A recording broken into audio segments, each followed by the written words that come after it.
হাওড়া শিবপুর বিধানসভা কেন্দ্রে ভোটের দিন উত্তেজনার মাঝেও সৌজন্যের নজির দেখা গেল দুই প্রতিদ্বন্দ্বী প্রার্থীর মধ্যে। Dasnagar city I advance training institute vote কেন্দ্রে মুখোমুখি হন বিজেপি প্রার্থী অভিনেতা রুদ্রনীল ঘোষ এবং তৃণমূল কংগ্রেস প্রার্থী ডাক্তার রানা চ্যাটার্জি। দুই প্রার্থী কেন্দ্রে পৌঁছতেই বাইরে থাকা কর্মীদের মধ্যে শুরু হয় স্লোগান পাল্টা স্লোগান। তৃণমূল কর্মীদের জয় বাংলার জবাবে বিজেপি কর্মীদের জয় শ্রীরাম স্লোগানে সরগরম হয়ে ওঠে এলাকা। সেই সময় ভোট দিতে আসা সাধারণ ভোটারদের সামনে উত্তেজনার আবহ তৈরি হয়। তবে এই উত্তেজনার মাঝে দুই প্রার্থী একে অপরের সঙ্গে হাত মিলিয়ে সৌজন্য বিনিময় করেন, যা উপস্থিত অনেকের নজর কাড়ে।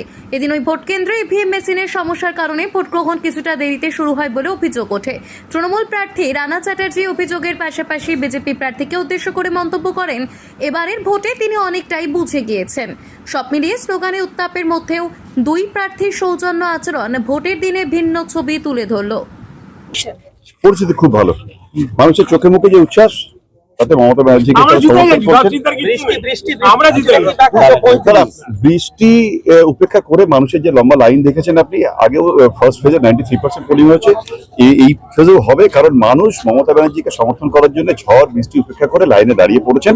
সুতরাং আমরা জিতছি, জয় বাংলা। আমি কথা বলছিলাম এই লম্বা লাইন, মানুষের এই হয়রানি নিয়ে আমি ভেতরে গিয়ে কথা বলছিলাম যে কেন এত স্লো হচ্ছে। তাতে যা জানতে পারলাম যে ইভিএম মেশিনটি এক ঘন্টা ধরে খারাপ হয়ে পড়েছিল। তো এইগুলো ইলেকশন কমিশনের আরেকটু সতর্ক হয়ে আরেকটু ভালোভাবে দেখা দরকার যে মানুষের এই হয়রানি 2-3 ঘন্টা 4 ঘন্টা মানুষ ওয়েট করছে রাস্তার মধ্যে, তো এইগুলো কাম্য নয়। তো যাই হোক, এগুলো part of the system, part of the game.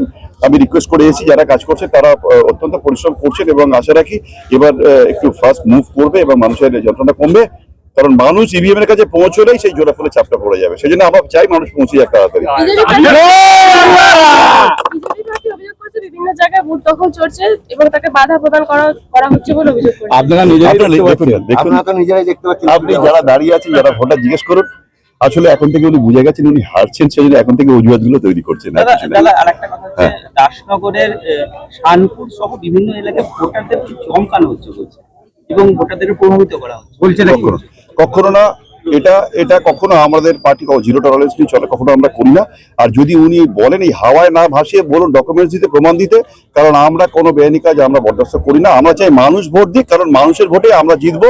মানুষ মমতা ব্যানার্জির সাথে আছে। শেষ প্রশ্ন, জয় বাংলা। মুখোমুখি একদম আপনার প্রতিদ্বন্দ্বী যিনি বিজেপির প্রার্থী মুখোমুখি হলেন, হাত মিলালেন, কি বলবেন? শুভেচ্ছা দিলাম, উনিও দিলেন।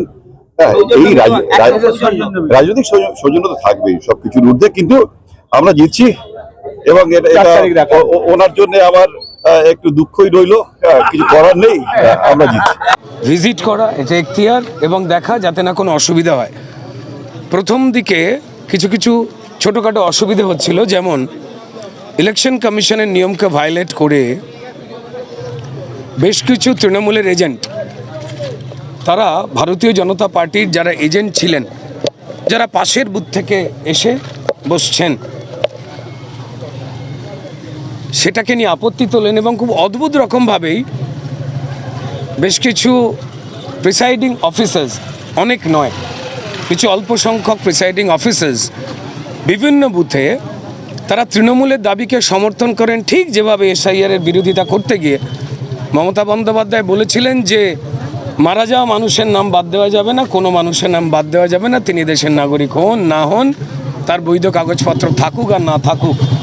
এবং সেই মোতাবেক দুর্ভাগ্যজনকভাবে একটা বড় অংশের সরকারি অফিসাররা তারা ইলেকশন কমিশনের কথা বা নিয়মকে ভায়োলেট করে, আপনারা সবাই দেখেছিলেন যে 2200 বুথে কেউ মারা যায়নি, 23-25 বছরে সেই তালিকা তৈরি করেছিলেন। তারপর সত্য প্রকাশিত হলো, সেই সত্য যে প্রকাশিত হলো এ আমরা দেখেছি। অর্থাৎ তৃণমূল কংগ্রেস এবং তার লুম্পেন বাহিনীর ভয়েতে প্রচুর সৎ পুলিশকর্মী, প্রচুর সৎ সরকারি অফিসার, তাদের পাড়ায় পাড়ায় গিয়ে থ্রেট করা, চাকরি খেয়ে নেওয়া, সেই ভয় দেখানো হয়েছে, যার ফলে এই ধরনের এখনও দুরারোগ্য ব্যাধির দু একটা উপসর্গ, ঘামাচি টামাচি গায়ের মধ্যে রয়ে যায়, দাগ তো থেকেই যায়। তো ফলত সেই ধরনের ঘটনা ঘটেছে। তবে এটা কিছু নয়, ইলেকশন কমিশনের পক্ষে ARO ম্যাডাম ইন্দ্রাণী দেবী তার সঙ্গে কথা বলাতে তিনি দেনান দেওয়ার ব্যবস্থা নেওয়ার চেষ্টা করেছেন এবং অনেকটা সলভ হয়েছে। ওদের অ্যাক্টিভিটি? কারুর তো কোনো রকম অভিযোগ মানুষের পক্ষ থেকে দেখতে পাচ্ছি না, যাদের এটা উৎসবের দিন। এটা বলবো যে প্রথম দফায় যে 91% একটা ঐতিহাসিক ভোট, যার আমরা জনগণ আমরা এটাকে ছুটির দিন মনে করব না। আমার প্রতিবেশী গিয়ে ভোট দিয়ে দেবে, আমি বাড়িতে ছুটির দিন মনে করে ঘুমোবো, কারণ যা চলছে তাই ভালো। এইটা আর কেউ যে মনে করছেন না, সারা পশ্চিমবঙ্গবাসী যে বদল চাইছেন, তার প্রমাণ হয় এত সংখ্যক মানুষের নেমে আসাতে। আজকে মেঘলা দিন, বৃষ্টিও হয়েছে, তারপর তাকিয়ে দেখুন গণতন্ত্রের উৎসবে মায়েরা বোনেরা কীভাবে বাড়ি থেকে বেরোচ্ছেন। এবং এটা থেকে তৃণমূলের প্রবল চিন্তা হয়, দাসনগর এরিয়ার প্রচুর জায়গায়, বিভিন্ন জায়গায় তারা মানুষ জড়ো হলে ঠিক থাকতে পারছেন না। যে মানুষকে এতদিন ধরে ধমকে চমকে রেখে দিয়েছিলেন, তাদের দেখে তারা ভয় পেয়ে যাচ্ছেন, বাট ফলাফলে তারা মানুষের কাছে হেরে যাচ্ছেন।